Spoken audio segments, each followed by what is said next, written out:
जानकारी आपको सत्संग के माध्यम से प्राप्त होगी। इसलिए प्रेमी भाई बहनों, एक एक वचन को बड़े ध्यान के साथ आप लोग सुनिएगा और समझने की कोशिश करिएगा। एक एक खंबे पर जरा लड़कों को बैठा दो, गिरने न पाए। अभी जल्दी से ख़त्म करते हैं। प्रेमी भाई बहनों, यह मनुष्य शरीर हम लोगों को बड़े सौभाग्य से प्राप्त हुआ। ये जीवन बहुत अनमोल है। उस परम पिता परमात्मा ने हमको यह जीवन केवल इसीलिए दिया है ताकि हम जीते जी उस प्रभु की भक्ति करके अपनी जीवात्मा का कल्याण करा सकें। ये पांच तत्वों का पुतला, ये पंच भौतिक शरीर हम लोगों को एक निश्चित समय के लिए मिला हुआ। एक निश्चित समय को हम आप नहीं जानते हैं, किंतु जिसका ये मकान है, जिसका ये शरीर है, वो अवश्य ही जानता है।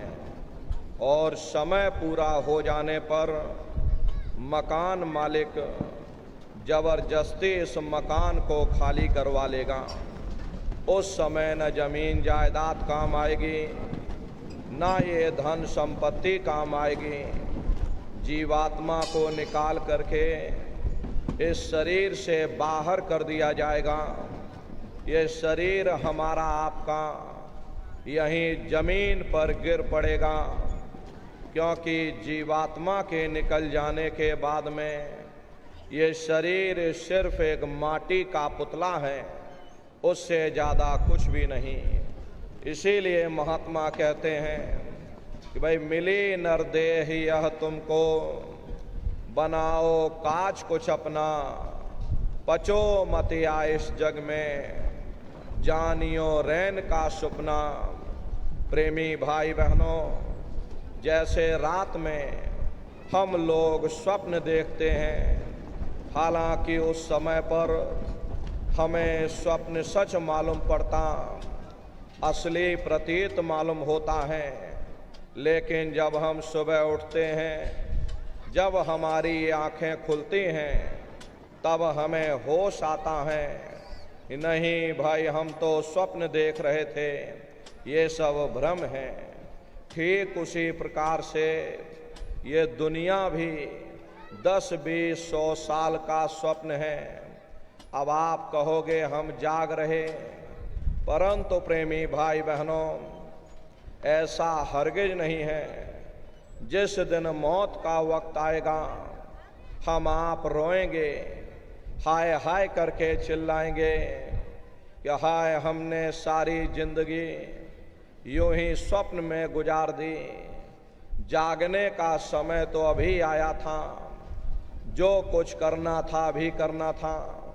लेकिन प्रेमी भाई बहनों, अब पछताए होत क्या, जब चिड़िया चुग गई खेत। महात्मा प्रेम से जीवों को समझाते हैं कि भाई देह और ग्रह सब झूठा, भरम में काहे को खपना। ये घर बार हमारा अपना नहीं, हरे पराया देश है। ये सराय खाना है, ये मुसाफिर खाना है। ये शरीर भी तुम्हारा अपना नहीं, ये भी काल का पिंजरा है, किराए का मकान है, पराया मकान है। किसी को 40-50 साल के लिए मिला, किसी को 80-90-100 साल के लिए मिल गया। जितने जितने श्वास उस मालिक ने बख्शे हैं, उसे भुगतने के बाद में हमें शरीर को यहीं छोड़ जाना। श्वास दुधारा नित ही जारी, एक दिन खाली चाम। हरे नर नारियों, एक तालाब पानी से चाहे कितना भी क्यों ना भरा हो, आप एक छोटी सी नाली काट कर खोल दीजिए, तालाब में छोटा सा छेद कर दीजिए, तो सारा पानी ही तालाब से बाहर निकल जाएगा। ठीक उसी प्रकार से हमारा ये शरीर भी श्वासों का भंडार है। जब तक श्वासों का भंडार जारी है, हम दुनिया के कामकाज में फंसे हुए, दुनिया के कारोबार में हम आप उलझे हुए हैं। लेकिन जिस वक्त ये श्वासों का भंडार खाली होगा, अरे टेलीफोन खड़क जाएंगे, तार पहुंच जाएंगे, संदेश पहुंच जाएंगे, सब रिश्ते नातेदार, कुटुंब परिवार वाले मिनटों सेकंडों में इकट्ठा हो जाएंगे। हरे नर नारियों, जिस शरीर से तुम इतना प्रेम किया करते थे, उसे कोई एक रात भी घर में रखने को तैयार नहीं होता। कंधों पर लटका करके शमशान भूमि पर छोड़ करके आ जाते। हिंदू लोग तिनका तोड़ाते, जैसे तिनका टूट गया तेरा मेरा रिश्ता नाता टूट गया। मुसलमान सिख या ईसाई लोग खाक की मिट्टी कब्र में डाल देते। जो मेरे लिए खाक की मिट्टी है, वह मेरे लिए तू है। प्रेमी भाई बहनों, मामूली कष्ट नहीं होता। मौत के समय में घनघोर पीड़ा होती है। जनमत मरत दुसह दुख हुई। सहजो बाई ने बयान किया कि सहजो मौत आइया, अंग अंग दिया तोड़, और हिया जरे छाती फटे, उठे पीर घनघोर। गुरु महाराज हमारे सत्संग में फरमाते थे, जैसे 1 लाख बिच्छू एक साथ मिल करके हमारे जिस्म पर डंक मारें, उससे भी लाखों करोड़ों गुना ज़्यादा मौत के समय में दर्द होता है। जब मृत्यु आती है तो किस तरह से प्राण निकलते। देखो प्रेमी भाई बहनों, जन्मत मरत दुसह दुख हुई। जन्मते और मरते समय असहनीय पीड़ा होती है। कैसे प्राण निकलते हैं, देखिए महात्मा कहते हैं कि भाई सिमटत भास श्वास उठ जावे, और प्राणपति जब सिमट समावे, उस समय हमारी श्वासें रुक जाती, शरीर की चेतना पीछे सिमटने लगती। तो सबसे पहले गुदा चक्र टूटता है, क्योंकि गुदा चक्र में पृथ्वी का वास होता। गुदा चक्र टूट करके ऊपर इंद्रिय चक्र में समा जाता। इंद्रिय चक्र में जल का वास होता, यानी जल ने पृथ्वी को घोल दिया। फिर जब इंद्रिय चक्र टूटेगा तो ऊपर नाभि चक्र में समा जाएगा। नाभि चक्र में अग्नि का वास होता, यानी अग्नि ने फिर जल को सुखा दिया। फिर जब ये नाभि चक्र टूटेगा तो हृदय चक्र में समा जाएगा। हृदय चक्र में वायु का वास होता, यानी वायु ने अग्नि को अपने में समाहित कर लिया, और इस तरह से वायु आकाश में उड़ गई। जब यह कर्म कलाय उपजावे और बुद्धि सुरत की आन दबावे, जब यह जीवात्मा पांचों तत्वों को लांग करके जल पृथ्वी अग्नि वायु आकाश पांचों तत्वों को लांग करके ऊपर आती है, तो काल दाढ़ में आन दबानी, और जब डर के नैनन से पानी, जब काल अपनी दाढ़ में दबाता है उस समय नेत्रों से पानी निकलता। इंद्रियां टूट टूट करके सब चकनाचूर हो जाती हैं। सब रिश्ते नातेदार खड़े रह जाएंगे। डॉक्टर वैद्य हकीम सब आपको घेरे रह जाएंगे, लेकिन कोई आपको बचा नहीं पाएगा। यमदूत आते हैं, प्राणों की डोरी को तोड़ देते और जीवात्मा को खींच करके इस शरीर से बाहर कर दिया जाता। और जैसे ही तुम्हारी जीवात्मा शरीर से अलग हुई, ये शरीर हमारा मिट्टी हो जाता। फिर इस मिट्टी को एक रात अपने घर में कोई रखने को तैयार नहीं होता। अरे आपके कितने भी सगे संबंधी क्यों ना हो, खास नात रिश्तेदार क्यों ना हो, लेकिन एक रात कोई घर में मिट्टी रखने के लिए तैयार नहीं होते। कहते भाई जल्दी करो जल्दी करो, अब इनकी शक्ल देखने में हमको डर लग रहा, जल्दी से बाजार से कफन खरीद के लाओ, जल्दी से लकड़ियां खरीद के लाओ, जल्दी से चिता तैयार करो, इनको घर में से जल्दी से उठा ले जाओ, वहीं शमशान भूमि पर जला देना। ये जो घर में इनके कपड़े लत्ते पड़े हुए और इनके कपड़े लत्ते भी उठा ले जाओ, वहीं शमशान भूमि पर जला देना। जिस बिस्तर पर ये लेटे रहे ये बिस्तर भी अशुद्ध हो गया। अब इनकी छुई हुई चीज हमको घर में एक नहीं चाहिए, इसलिए इनका बिस्तर भी उठा ले जाओ, वहीं शमशान भूमि पर जला देना। लेकिन उसने कोई सोने की अंगूठी पहनी होगी, उसे धीरे से उतार कर जेब में रख लोगे, बस वही एक अशुद्ध नहीं होगा और बाकी सब अशुद्ध हो जाएगा। अरे महात्मा कहते हैं भाई कुटुंब परिवार मतलब कहाँ, बिना धन पास नहीं जाए।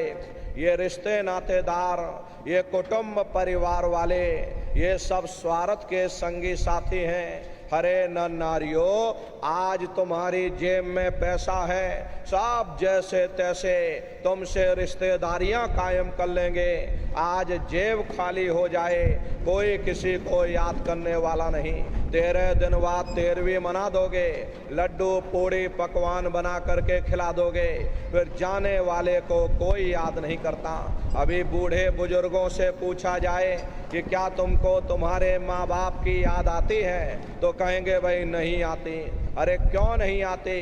तुम्हारे माँ बाप थे, तुमको पाला पोसा बड़ा किया, खुद भूखे रहे होंगे, तुम्हारा पेट पाला होगा, तुमको तुम्हारे माँ बाप की याद क्यों नहीं आती? क्योंकि तुम्हारे सामने तुम्हारे लड़के बच्चे हो गए, तुम्हारे नाती पोता पंती और संती हो गए, इसलिए तुम अपने माँ बाप की यादों को धीरे धीरे भूल गए और नई यादों में धीरे धीरे बस गए। ऐसे ही प्रेमी भाई बहनों, एक दिन सब तुमको भी भूल जाएंगे, कोई किसी को याद करने वाला नहीं। ये कहानी शमशान भूमि पर समाप्त हो गई। उधर देखो क्या होता, तुम्हारी जीवात्मा को ले जा करके ऊपर धर्मराज की कचहरी में पेश कर दिया जाएगा। वहाँ पलक झपकते ही तुम्हारे अच्छे बुरे कर्मों का हिसाब किताब हो जाएगा। धर्मराज तुमको सजा सुना देंगे, ले जाओ इनको फलाने नरक में डाल दो, क्योंकि मैंने इनको मौका दिया था जब ये माँ के गर्भ में उल्टे लटके हुए थे।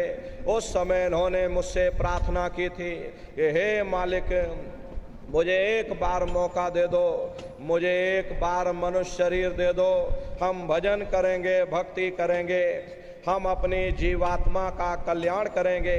तो मैंने इनकी प्रार्थना को स्वीकार कर लिया और इनको मैंने मनुष्य शरीर दे दिया और कह करके भेजा था कि भाई ये मनुष्य शरीर ये किराए का मकान है, ये तुम्हारा अपना नहीं है। अगर ये तुम्हारा अपना होता तो हमेशा तुम्हारे पास रहता, ये तुम्हारा अपना नहीं, ये मैंने तुमको कुछ समय के लिए ये किराए का मकान दिया है। हाँ, तुम अपनी जीवात्मा को मेरे किराए के मकान में बैठा करके और मालिक की भक्ति करके अपनी जीवात्मा का कल्याण करा लेना। मैंने कुछ समय के लिए तुम सबको ये किराए का मकान दिया, जब समय पूरा होगा मैं अपने सिपाहियों को भेजूंगा, उस समय पर तुम मेरे मकान को खाली कर देना। लेकिन इतना ध्यान रखना कि जैसा साफ सुथरा मैंने तुमको ये किराए का मकान दिया, वैसा ही साफ सुथरा तुम मुझको वापस लौटाना। लेकिन इस किराए के मकान में बैठ करके इन्होंने अच्छे बुरे कर्म कर डाले। मेरे किराए के मकान को इन्होंने अपने कर्मों से गंदा कर दिया, इसलिए कर्मों की सजा इनको मिलेगी। ले जाओ इनको फलाने नरक में डाल दो। अरे महात्मा कभी झूठ नहीं बोलते। महात्माओं ने जब साधना किया, साधना करके जब ऊपर गए और ऊपर जा करके जब उन्होंने नरकों का हाल देखा, तो हमारी आपकी जानकारी के लिए उन्होंने धर्म ग्रंथों में लिख दिया कि लोह के खम्भ तपत के माही, और जहाँ जीव को ले चिपकाई वहाँ लोहे के खम्भे अग्नि से धधक धधक कर लाल हो रहे। ऐसे खोटे जीवों को उन खम्भों में चिपकाया जाता, जीव हाय हाय करके तड़पता है। तड़फ तड़फ ज्यो जुलम बुखारी, और तपत खम दुख उपजे भारी। असहनी वेदना होती है, असहनी दुख दर्द होता, जे वहाँ रोता चिल्लाता रहता। लाखों लाख जोजन मील तक तुम्हारे रोने और चिल्लाने की आवाज जाती, लेकिन ऐ नर नारियों, वहाँ कोई तुम्हारी पुकार सुनने वाला नहीं, कोई तुम्हारी दर्द भरी आवाज को सुनने वाला नहीं। नरकों की यातनाएं भोगने के बाद में इसे जीवात्मा को सीधे मनुष्य शरीर नहीं दिया जाता, बल्कि इसे 4 खान 84 लाख योनियों में डाला जाता। जैसे बच्चा होता है, बच्चा पहले कक्षा 1 पास करेगा, फिर कक्षा 2 में जाएगा, ऐसे ही वहाँ पर भी पूरा चैनल बना हुआ। नरकों की यातनाएं भोगने के बाद में इन्हीं जीवों को 4 खान 84 लाख योनियों में डाल दिया जाता। ये 4 खान 84 लाख योनियां, ये कोई मामूली योनियां नहीं होती। 4 खान का मतलब होता है अंडज पिंडज उपमज स्थावर, ये 4 खाने होते हैं। पहली श्रेणी इन पेड़ पौधों की होती, जिनके अंदर पानी का तत्व मौजूद होता है। कभी ये भी मनुष्य हुआ करते थे, लेकिन आज अपने कर्मों का भोग पा रहे एक जगह पर बेचारे खड़े हुए। दूसरी श्रेणी कीड़े और मकोड़ों की आती है, जिनके अंदर पृथ्वी और अग्नि का तत्व मौजूद होता। तीसरी श्रेणी पंछियों की आती, चौथी चौपाए जानवरों की आती, और 5वीं स्वयं इंसान की आती है, जिसके अंदर 5 तत्व जल पृथ्वी अग्नि वायु आकाश 5 तत्व मौजूद होते हैं। प्रेमी भाई बहनों, ये 4 खाने हैं, इनकी अलग अलग कुल 84 लाख योनियां होती हैं। अब आप पेड़ पौधों को देखिए, आम का पेड़ अलग है, नीम का पेड़ अलग है, पीपल का पेड़ अलग है। ऐसे ही अलग अलग प्रजातियों के कीड़े मकोड़े, अलग अलग प्रजातियों के पशु पंछी, कुल मिलाकर के 84 लाख योनियां हैं। हम दुनिया के जीव नरकों की यातनाएं भोगने के बाद में इन्हीं 84 लाख योनियों में डाल दिए जाते हैं। मामूली कष्ट नहीं होता। अरे हमको आपको गर्मी लग गई तो हम लोग छाया में आ गए, सर्दी लग गई कंबल रजाई ओढ़ लिया, भूख लग गई रोटी खा ली, बीमार हो गए अस्पतालों में चले गए। लेकिन देखो उन जानवरों को, क्या गर्मी, क्या सर्दी, क्या बरसात, एक एक रोटी के टुकड़े के लिए बेचारे दर बदर भटकते रहते।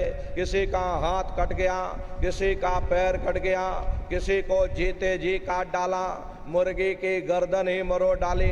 अरे उनको भी दर्द होता है, उनको भी तकलीफ होती, लेकिन वे बेचारे बेजुबान हैं, कुछ बोल नहीं पाते हैं, कुछ बता नहीं पाते हैं। हम लोगों के अंदर जुबान है, हम लोग बोल बता देते, वे सिर्फ रोते और चिल्लाते रहते। कौन उनकी पुकार सुनने वाला, कौन उनकी दर्द भरी आवाज को सुनने वाला? प्रेमी भाई बहनों, कोई सुनने वाला नहीं। अरे कई जन्म भय कीट पतंगा, कई जन्म भय मीन कुरंगा, कई जन्म पंखी सर्प होयो, कई जन्म है वर वृक्ष जोयो, मिल जगदीश मिलन की वरिया, चिरंकार यह देश सजरिया। करोड़ों करोड़ युगों से नरकों की यातनाएं भोगने के बाद में फिर हम लोगों को कभी कीड़े पतंगों की योनि में, कभी पेड़ पौधों की योनि में, तो कभी पशु और पंछियों की योनि में डाला जाता। 84 लाख योनियों की सबसे जो आखिरी योनि होती है वो गाय और बैल की योनि होती। गाय स्त्री का रूप लेती है और बैल पुरुष का रूप लेते हैं। ये 84 लाख योनियों की सबसे आखिरी योनि यानी कि अंतिम पायदान होता है। उसके बाद तब जा कर के हम लोगों को दोबारा फिर से मनुष्य शरीर प्राप्त होता। इसीलिए कहा गया कि बड़े भाग्य मानुष तन पाया, कोट जन्म जब भटका खाया, कोटान कोट जन्म जन्मांतरों तक अलग अलग योनियों में भटक रखने के बाद में तब बड़े सौभाग्य से हम लोगों को ये मनुष्य शरीर प्राप्त हुआ। बड़े से बड़े देवी देवता भी इस मनुष्य शरीर को पाने के लिए तरसते हैं, क्योंकि उन नरकों से, उन 84 से निकलने का केवल एक ही दरवाजा है, वह केवल मनुष्य का शरीर है। इसी मनुष्य रूपी मंदिर में बैठ करके हम उस परमात्मा की भक्ति कर सकते। इसीलिए संतों महात्माओं ने इस पंच भौतिक शरीर को सच्चा हरि मंदिर कहकर याद किया। यह हरि मंदिर, यह शरीर है और ज्ञान रतन प्रकट होए, ये असली हरि मंदिर है। जब भी वो मालिक मिलेगा इसी हरि मंदिर के अंदर मिलेगा। इसी पंच भौतिक शरीर को गुरु नानक साहब ने नर नारायणी देह कहकर याद किया। ये वो देह है जिसमें नारायण स्वयं विराजमान है। वो नारायण जब भी मिलेंगे तुम्हें तुम्हारे अंदर मिलेंगे। यही कबीर साहब ने लिखा, ये जो तिल माही तेल है, जो चकमक में आग, और तेरा साईं तुझ में, और जाग सके तो जाग। जिस तरह से तिल में तेल होता है, पत्थर में अग्नि होती है, ठीक उसी तरह से वो मालिक हरेक के घट घट में, हरेक के वजूद के अंदर बैठा हुआ। यही आपकी धर्म पुस्तकों में भी लिखा है, अरे मोकू का धूड़े रे बंदे, मैं तो तेरे पास में, और ना तीरथ में ना मूरत में, मैं तो हूँ विश्वास में। ना मैं तीरथ में मिलूंगा, ना मैं मूरत में मिलूंगा, ना मैं अन्य किसी कर्म कांड में मिलूंगा, ना मैं ग्रंथों में मिलूंगा, ना मैं पोथियों में मिलूंगा, ना मैं किताबों में मिलूंगा। चाहे सारी उम्र बैठ करके तुम अखंड रामायण पढ़ते रहो, अरे मैं जब भी मिलूंगा तो मैं तुम्हारे अंदर मिलूंगा। अरे प्रेमी भाई बहनों, बड़ी सीधी सी बात है। ये अगर खाना बनाने की किताब सारी उम्र बैठ करके पढ़ते रहोगे, ये खाना ऐसे बनता है और खाना वैसे बनता है, खाने में नमक डाला जाता और खाने में तेल डाला जाता, तो कभी तुम्हारा पेट नहीं भर सकता। जब तक हम खाना बनाएंगे नहीं, उसे खाएंगे नहीं, कभी तुम्हारा पेट नहीं भर सकता। हम वेदों की निंदा नहीं करते, हम ग्रंथों की निंदा नहीं करते, हम गीता कुरान बाइबल की निंदा नहीं करते। अरे वेद शास्त्र गीता कुरान बाइबल कहती है भाई मनुष्य के अंदर अंड खंड ब्रह्मांड है, स्वयं वो परमात्मा इसके अंदर बैठा हुआ।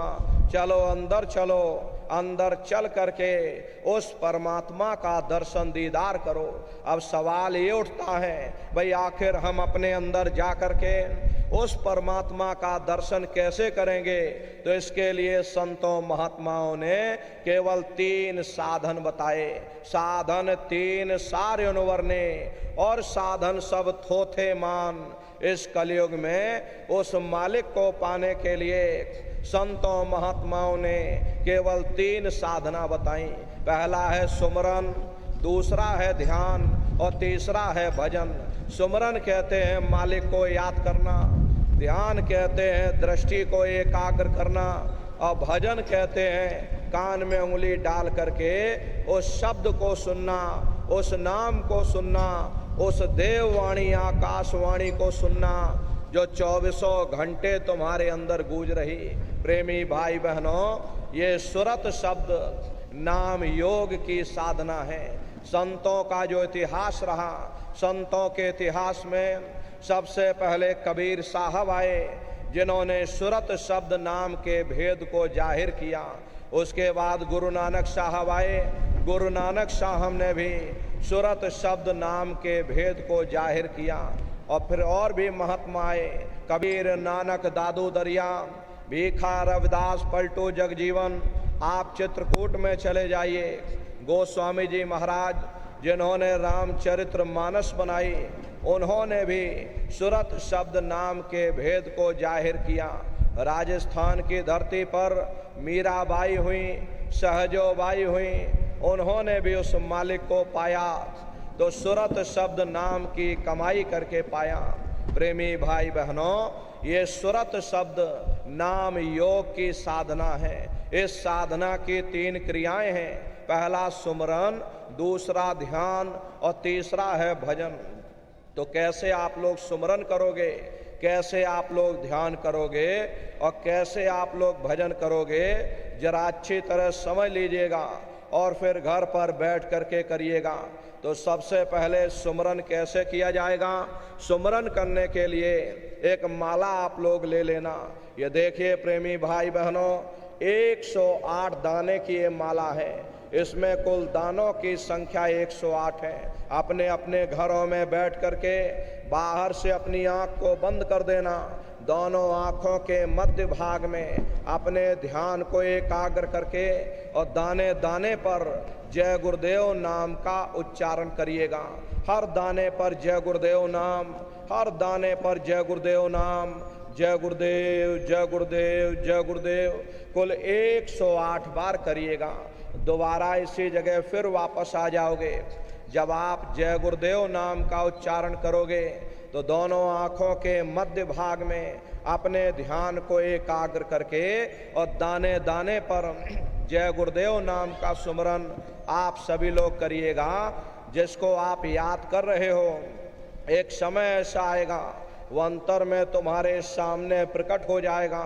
उसके स्वरूप को देख लेना, फिर उसी के स्वरूप को याद करके जय गुरुदेव नाम का सुमरन सभी नए प्रेमी भाई बहन करिएगा।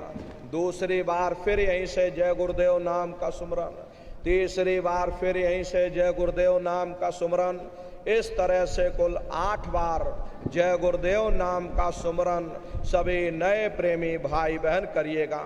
8 बार करने के बाद में ये माला आप रख दीजिएगा। प्रेमी भाई बहनों, सुमरन करने के बाद में फिर आप ध्यान पर बैठिएगा। दूसरा है ध्यान, और ध्यान कहते हैं दृष्टि को एकाग्र करना। कैसे आप लोग ध्यान करोगे, जरा अच्छी तरह से समझ लीजिए। अपने अपने घरों में पलथी मार करके बैठ जाना, शरीर को टाइट मत करना, ढीले बदन से बैठिएगा। आँखों को धीरे से बंद कर देना। दोनों आँखों के मध्य भाग में दूर सामने देखिएगा। सामने आपको अंधेरा दिखाई पड़ेगा। बस उसी अंधेरे में एक जगह पर आप अपनी दृष्टि को रोकिएगा। होशियारी यही रहे, ये आँखों की पुतलियाँ हिलने ना पाएं। शुरुआती समय में ये आँखों की पुतलियाँ हिलेंगी, लेकिन जब आप अभ्यास करोगे, करत करत अभ्यास दे और जड़ मत होत सुजान, जब अभ्यास करते रहोगे तो आँखों की पुतलियाँ हिलना बंद हो जाएंगी। तो दूर सामने अंधेरे में एक जगह पर अपनी दृष्टि को रोकिएगा या उस अंधेरे को ही देखते रहना। एक टक हो करके सामने अंधेरे को देखते रहिएगा। दृष्टि अपने आप एकाग्र हो जाएगी और जैसे ही आपकी दृष्टि उस अंधेरे में एकाग्र होगी तो सुई की नोक के बराबर काले में भी काला बिंदु बड़ा चमकीला बिंदु होता है, तारे की तरह चमचम चमचम चमकेगा, वो सामने आपको दिखाई पड़ जाएगा। जब वो चमकदार बिंदु सामने दिखाई पड़ जाए तब आप अपनी दृष्टि को उस बिंदु पर एकाग्र करिएगा। जब आप अपनी दृष्टि बिंदु पर एकाग्र करोगे तो वही बिंदु दरवाजा है, वो दरवाजा खुल जाएगा, ये शिव नेत्र खुल जाएगा, ये दिव्य दृष्टि खुल जाएगी और आप दरवाजे के अंदर दाखिल हो जाओगे। एक बार प्रेमी भाई बहनों ये दिव्य दृष्टि खुल जाए, फिर क्या भूत क्या भविष्य और क्या वर्तमान कोई भेद आपसे गुप्त नहीं रहेगा। लाखों वर्ष पहले क्या हुआ था, भविष्य में क्या होने वाला है, आप बैठ करके ध्यान में सब कुछ देख सकते हो। तो यह है ध्यान करने का तरीका। और तीसरा है भजन।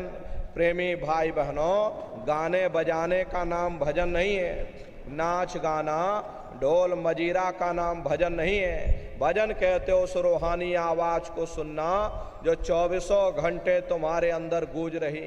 कैसे भजन करोगे जरा अच्छी तरह से समझ लीजिए। ये दोनों उंगली कानों में डाल करके ये कानों को बंद कर लेना। बहुत सी हमारी माताएं बहनें हैं, बूढ़े बुजुर्ग हैं, अरे आपके घुटनों में दर्द होता, रीढ़ की हड्डी में दर्द होता तो आप बैठ नहीं पाते हो तो आप लेट करके भजन करिएगा, जैसे आपको ठीक लगे। प्रेमी भाई बहनों, कुर्सी पर चाहे कुर्सी पर बैठ जाओ, सोफे पर चाहे सोफे पर बैठ जाइए, या कोई तकिया इस तरह से रख लेना, दोनों कोहनी यहाँ रख करके दोनों उंगली कानों में डाल करके ये कानों को बंद कर लेना। प्रेमी भाई बहनों, यही कहा गया, ये आंख कान मुख बंद कराओ, अनहद झिंगा शब्द सुनाओ। यानी पहले अपनी आंख को बंद करो, अपने मुख को बंद करो, दोनों उंगली कानों में डाल करके ये कानों को बंद कर लो और ऊंचे से ऊंचा ध्यान दे करके उस आवाज को सुनने की कोशिश करो।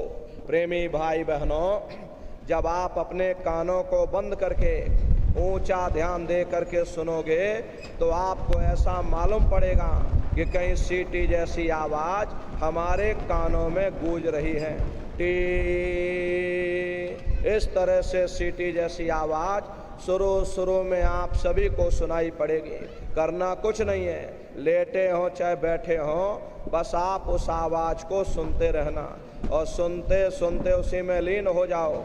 जब आप उसमें लीन हो जाओगे तो कुछ समय बाद में दोबारा आपको अनुभव होगा कि कहीं बड़ी दूर से एक महीन आवाज, घंटे और शंख की आवाज हमारे कानों में बज रही, जैसे मंदिरों में घंटियां बजती हैं, टन टन टन। प्रेमी भाई बहनों, ये आवाज कुछ नहीं है, उसी घंटे शंख की आवाज को महात्माओं ने शब्द कहा। अरे आपकी धर्म पुस्तकों में लिखा है कि पोथी पढ़ पढ़ जग मुआ, पंडित भया न कोई, और 2.5 अक्षर प्रेम का, पढ़े सो पंडित होई। दुनिया वाले कहते हैं कि 2.5 अक्षर का मतलब प्रेम है, प्रेम नहीं है। प्रेम में तो मात्रा लगी हुई। यहाँ पर जिस 2.5 अक्षर का वर्णन उन महात्माओं ने किया वो है शब्द शा, आदा, बा और दा। उसी शब्द को महात्माओं ने नाम कहा। कलयुग केवल नाम आधारा, और सुमेर सुमेर नर उतर ही पारा। कलयुग में केवल नाम का आधार है, वो नाम तुम्हारे अंदर 24 घंटे गूंज रहा। तो उसी घंटे शंख की आवाज को महात्माओं ने शब्द या नाम कहा, उसी को मुसलमान फकीरों ने कलमा कहा, उसी को ईसा मसीह साहब ने वर्ड या लागश कहकर याद किया, उसी को गुरु नानक साहब ने अनहद वाणी कहकर याद किया। चीन में जो महात्मा हुए उन्होंने इसको ताओ कहकर याद किया, और हिंदू महात्माओं ने इसे देववाणी, आकाशवाणी कहकर के याद किया। उन अलग अलग महात्माओं ने अपनी अपनी भाषा में हम लोगों को समझाने की कोशिश की कि भाई वो घंटे शंख की आवाज तुम्हारे सबके अंदर गूंज रही, वो आपको सुनाई पड़ेगी। प्रेमी भाई बहनों, लेकिन शुरुआती समय में आपको ऐसा मालूम पड़ेगा कि कहीं बड़ी दूर पर घंटियां बज रही, टन टन टन, लेकिन सुनाई हर एक को पड़ेगी। प्रेमी भाई बहनों, जब घंटे और शंख की आवाज आपको सुनाई पड़ने लग जाए तब आप सीटी की आवाज को छोड़ देना और घंटे शंख की आवाज को पकड़ लेना। एक बार प्रेमी भाई बहनों आप उस आवाज को पकड़ लो, फिर वो आवाज आपको नहीं छोड़ेगी, खींच करके शरीर से बाहर कर देगी। रोज आना, रोज जाना, रोज ब्रह्मांडों की सैर करना, रोज देवी देवताओं के दर्शन करना, रोज राम और कृष्ण के दर्शन करना, और घूम करके फिर अपने शरीर रूपी घोंसले में वापस चले आना। प्रेमी भाई बहनों, मान लो हम आप किसी जंगल में खो गए और चारों तरफ अंधेरा ही अंधेरा हो, कोई रास्ता नजर ना रहा हो, तो हम किसी टापू या पहाड़ पर चढ़ करके वहीं से आवाज लगाते हैं कि भाई कोई हमारी आवाज को सुन रहा हो तो कृपया करके हमको रास्ता दिखाओ। मान लो किसी व्यक्ति ने आपकी आवाज को सुना और उसने आपको आवाज दी कि भाई हम तुमको ये आवाज दे रहे, तुम इस आवाज को पकड़ करके और तुम हम तक पहुंच जाओ। भले ही हमें दिखाई ना पड़े, लेकिन हम उसकी आवाज़ को सुनेंगे कि वो आवाज़ पूरब से आ रही या पश्चिम से आ रही। फिर उस आवाज़ को पकड़ करके हम उसी जगह पहुंच जाएंगे जहां वो परमात्मा बैठकर आवाज़ दे रहा। ठीक उसी प्रकार से इस हरि मंदिर के अंदर वो परमात्मा आवाज़ दे रहा, इस कुदरती काबे के अंदर वो खुदा आवाज़ दे रहा। जब तुम्हारी ये जीवात्मा उस आवाज़ को सुनेगी तो आवाज़ में कशिश है, उस शब्द में चुंबक है, वो तुम्हारी जीवात्मा को खींच करके उसी जगह पहुंचा देगी जहां वो परमात्मा बैठकर आवाज़ दे रहा। तो प्रेमी भाई बहनों, ये सुमरन, ध्यान और भजन 3 क्रियाएं आपको बताई गई। रास्ता सच्चा है, आप लोग करिएगा, आपको अनुभव होगा, दिखाई भी पड़ेगा और सुनाई भी पड़ेगा, लेकिन नियम से करिएगा, नागा नहीं होने चाहिए। अरे आप शरीर को भोजन देते हो, सुबह दोपहर शाम खाते हो, लेकिन कभी आपने विचार नहीं किया जिसकी शक्ति से तुम्हारा ये शरीर चल रहा, तो कभी अपनी जीवात्मा को तुमने भोजन नहीं दिया। प्रेमी भाई बहनों, जीवात्मा का भोजन शब्द है, जीवात्मा का भोजन नाम है। अपना ये नियम बनाइए कि पहले अपनी जीवात्मा को भोजन देंगे, फिर अपने शरीर को भोजन देंगे। अगर ये नियम आपका बन गया तो आपका लोक भी बन जाएगा और परलोक भी बन जाएगा। प्रेमी भाई बहनों, तो भजन, ध्यान, सुमरन बराबर आप लोग करते रहिएगा। रास्ता सच्चा है, यही दौलत तुम्हारे काम आएगी, बाकी सब यहीं पड़ा रह जाएगा। सोए की एक नौक भी तुम्हारे साथ में जाने वाली नहीं है। अरे बड़े बड़े राजे महाराजे आए, सारी जिंदगी उन्होंने एक किला बनाते बनाते गुजार दिया। आज उनके किलों को जाकर देखिए, आज खंडहर बने पड़े हुए। विश्व विजेता सिकंदर सारी दुनिया पर राज करने का ख्वाब देखता था, वो भी मुट्ठी खोल करके चला गया। कोई क्या साथ लेकर के जाएगा? जो चीज तुम्हारे साथ में जाने वाली है वो केवल परमात्मा की भक्ति है। इसलिए प्रेमी भाई बहनों, वो दौलत कमा लो जो अंत समय में तुम्हारे काम आवे, वरना ये समय तुम्हारा निकलता जा रहा, ये श्वासों की पूंजी दिन प्रतिदिन कम होती जा रही। एक समय ऐसा आएगा प्रेमी भाई बहनों, ये शरीर तुम्हारा छूट जाएगा और तुम भटकते रह जाओगे युगों युगों के लिए नरकों और चौरासियों में। इसलिए प्रेमी भाई बहनों, अहो भाग्य है आपका, आपको ये मनुष्य शरीर मिल गया। इस मनुष्य रूपी मंदिर में बैठ करके वो आत्मधन कमा लेना, वो रूहानी खजाना कमा लो, जिससे तुम्हारी जीवात्मा का कल्याण हो जावे। तो सुमरन, ध्यान और भजन नित्य नियम से आप लोग करते रहना और सभी लोग शाकाहारी रहना, क्योंकि हमारे गुरु महाराज ने शाकाहार पर विशेष जोर दिया।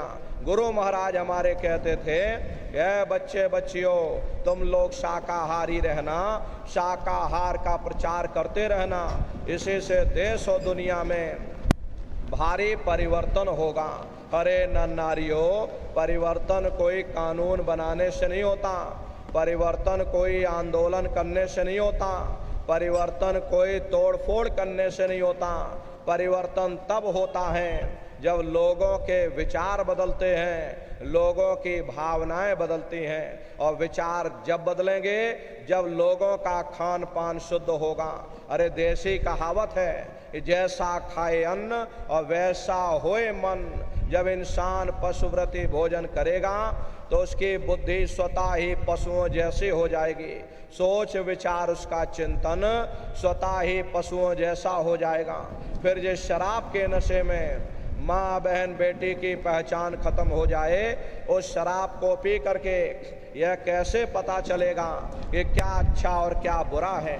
यही कारण है कि आज घर समाज में ये दुनिया भर के अत्याचार और दुनिया भर के व्यभिचार फैले हुए।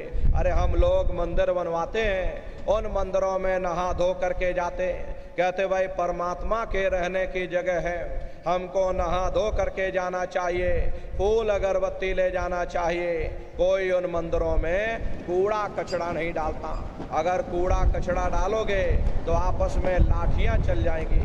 फिर ये जो हरि मंदिर है, ये पंच भौतिक शरीर जैसे महात्माओं ने हरि मंदिर कहा, इसमें तुम हाड़ मांस के लोथड़े डालते हो, इसमें तुम शराब के कतरे डालते हो। अरे अपने बनाए हुए ईंट गारे के मंदिर की कद्र करोगे और परमात्मा के बनाए हुए इस हरि मंदिर को तुमने जीते जी कब्रिस्तान बना दिया तो सख्त सजा मिलेगी।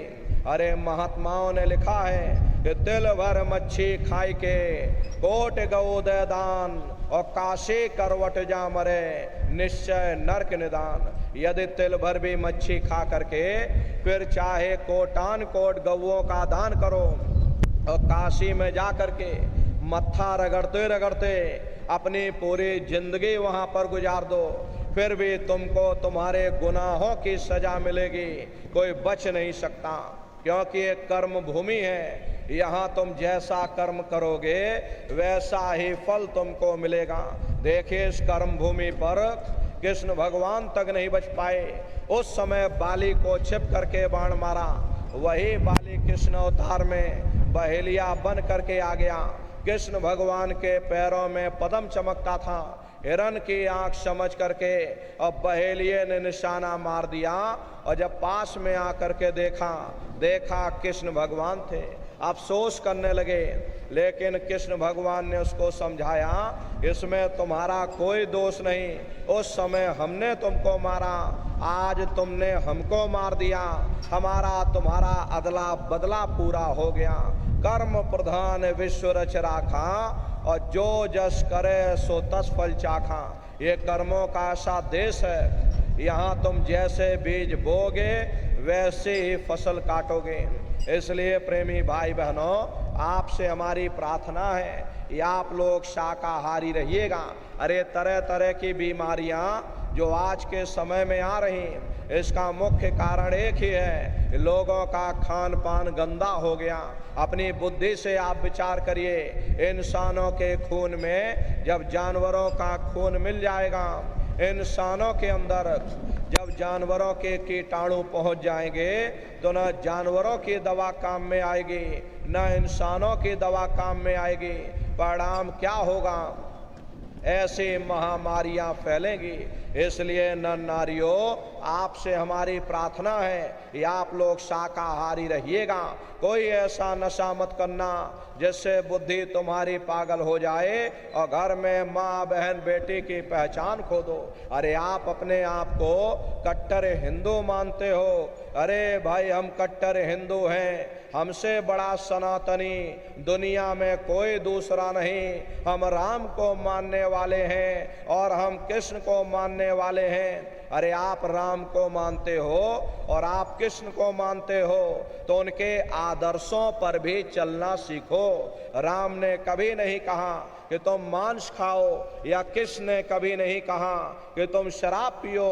जितने देवी देवता अवतार हुए सभी यही कह करके गए, ये अहिंसा परमो धर्मा। अगर हमने किसी को बनाया नहीं तो मिटाने का अधिकार हमारे पास नहीं। अरे प्रेमी भाई बहनों, आप इंसान हो, इंसान का काम है दया करने का, दया धर्म का मूल है। इसलिए आप जीवों पर रहम करो, रूहों पर रहम करो। सभी लोग शाकाहारी रहना, शाकाहार का प्रचार अपने अपने क्षेत्रों में बराबर आप लोग करते रहना। अरे धर्म का प्रचार है, सतयुग कैसे आएगा, राम राज कैसे आएगा? राम राज कोई भाषण देने से नहीं आने वाला। राम राज जब आएगा जब आप तपस्या करोगे, जब आप धर्म का प्रचार करोगे, जब आप निकलोगे। अरे प्रेमी भाई बहनों, परिवर्तन ऐसे नहीं होता होता है, परिवर्तन के लिए मेहनत करनी पड़ती है, परिवर्तन के लिए त्याग करना पड़ता है। अरे राम ने त्याग किया, राम ने तपस्या की, तब जाकर के परिवर्तन हुआ। किसने तपस्या की? उन्होंने त्याग किया, तब जाकर के परिवर्तन हुआ। हरे प्रेमी भाई बहनों, घर बैठे बैठे और मंत्र पढ़ लेने से अरे परिवर्तन नहीं होने वाला। परिवर्तन के लिए आपको निकलना पड़ेगा, आपको मेहनत करनी पड़ेगी।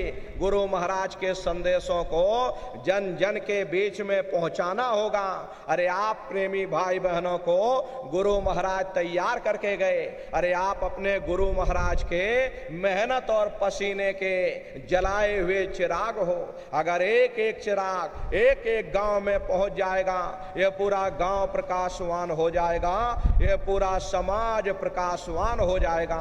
गुरु महाराज के संदेशों को जन जन के बीच में पहुंचाने की जिम्मेदारी हम सभी प्रेमी भाई बहनों की है। गुरु महाराज हमारे कह करके गए कि बच्चा गांव गांव में तुम भजन केंद्र की स्थापना करो, गांव गांव में सत्संग होने लग जाए, गांव गांव के लोग शाकाहारी हो जाए, गांव गांव के लोग सदाचारी हो जाएं, आंखों में माँ बहन बेटी की पहचान कायम हो जाए। जब हमारा गांव बदल जाएगा, ये पूरा समाज बदल जाएगा, निश्चय ही कलयुग में सतयुग आ जाएगा। इसलिए प्रेमी भाई बहनों, धर्म के प्रचार में आप सभी लोग अपना अपना योगदान दीजिएगा। ये मेहनत आपके जिले में इसीलिए की जा रही है। अरे आपके गोरखपुर जिले में कुल हमारे 40 कार्यक्रम थे। प्रेमी भाई बहनों, प्रत्येक दिन 2-2 कार्यक्रम, हर ब्लॉक में 2-2 कार्यक्रम हमने किए। प्रेमी भाई बहनों, ये मेहनत इसीलिए की जा रही ताकि आप लोग जाग जाओ, आप चेत जाओ। गुरु महाराज की दया कृपा लेकर के आप भी अपनी जिम्मेदारी को संभालो।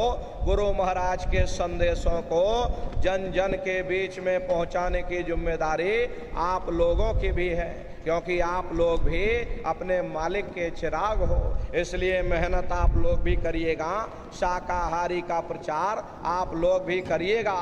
देखिए हमारे गुरु महाराज परम संत बाबा जय गुरुदेव जी महाराज ने प्रेमी भाई बहनों एक अच्छे समाज के निर्माण के लिए, चरित्रोत्थान के लिए, लोगों को शाकाहारी और सदाचारी बनाने के लिए 116 वर्ष की आयु तक अथक मेहनत और परिश्रम किया।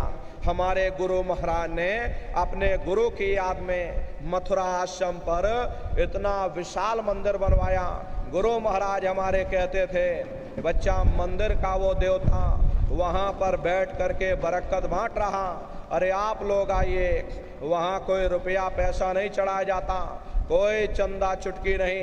अरे आप लोग आए, मंदिर के देवता के सामने अपनी एक बुराई को चढ़ा दीजिए, वहाँ पर बुराई चढ़ाई जाती है। प्रेमी भाई बहनों, कि हम मांस मछली नहीं खाएंगे, हम आज से अंडा शराब का सेवन नहीं करेंगे, हम आज से झूठ नहीं बोलेंगे, हम आज से किसी को धोखा नहीं देंगे। आप अपनी एक बुराई चढ़ा दो, आपकी एक मनोकामना पूरी होगी। ऐसा वरदानी मंदिर गुरु महाराज ने अपने गुरु की याद में मथुरा आश्रम पर बनवाया। प्रेमी भाई बहनों, उन्हीं की याद में ये गुरु पूर्णिमा का कार्यक्रम 1 जुलाई से और 5 जुलाई तक मथुरा आश्रम पर मनाया जाएगा। तारीख आप लोग याद रखिएगा, 1 जुलाई से 5 जुलाई तक ये गुरु पूर्णिमा का कार्यक्रम होगा। आप लोग पधारिएगा। गुरु पूर्णिमा के अवसर पर सपरिवार सादर आमंत्रित हैं, आप लोग पधारिएगा।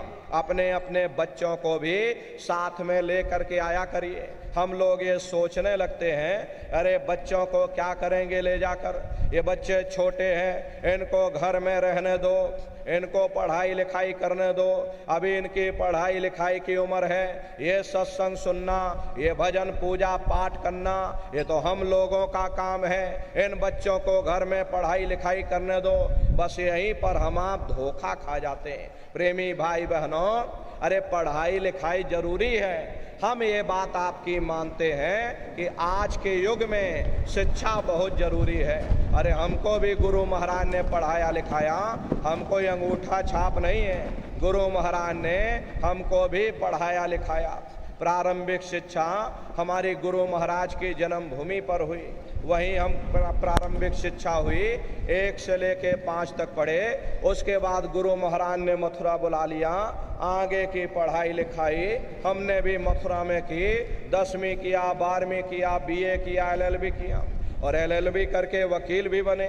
तो कहने का मतलब ये है कि गुरु महाराज ने हमको भी पढ़ाया लिखाया।